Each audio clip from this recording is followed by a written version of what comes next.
செய்தியை பார்த்து வருகிறோம். ஜெர்மனி பயணத்தை முடித்துவிட்டு முதலமைச்சர் மு.க.ஸ்டாலின் இங்கிலாந்து சென்றடைந்திருக்கிறார். இது குறித்த விவரங்களுடன் செய்தியாளர் அபினேஷ் இணைந்திருக்கிறார். அபினேஷ், விவரங்கள். முதலமைச்சர் மு.க.ஸ்டாலின் ஒரு வார கால பயணமாக ஜெர்மனி மற்றும் இங்கிலாந்து ஆகிய நாடுகளுக்கு கடந்த சனிக்கிழமை சென்னையிலிருந்து புறப்பட்டு சென்றிருந்தார்.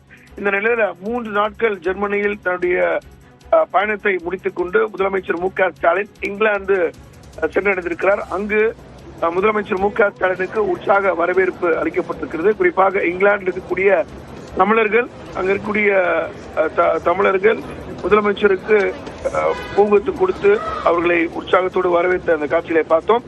இது தொடர்பான அந்த காட்சிகளோடு தன்னுடைய எக்ஸ் வலைப்பக்கத்துல முதலமைச்சர் மு.க.ஸ்டாலின் பதிவிட்டிருக்கிறார்.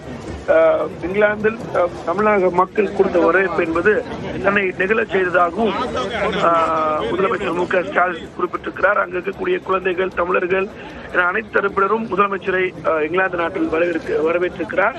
எனவே முதலமைச்சர் லண்டன் பல்கலைக்கழகத்துல பேச இருக்கிறார். பல்வேறு புரிந்துணர்வு ஒப்பந்தங்கள் இங்கிலாந்து நாட்டிலும் நடைபெற இருக்கிறது. லாவணி, விவரங்களுக்கு நன்றி அபினேஷ்.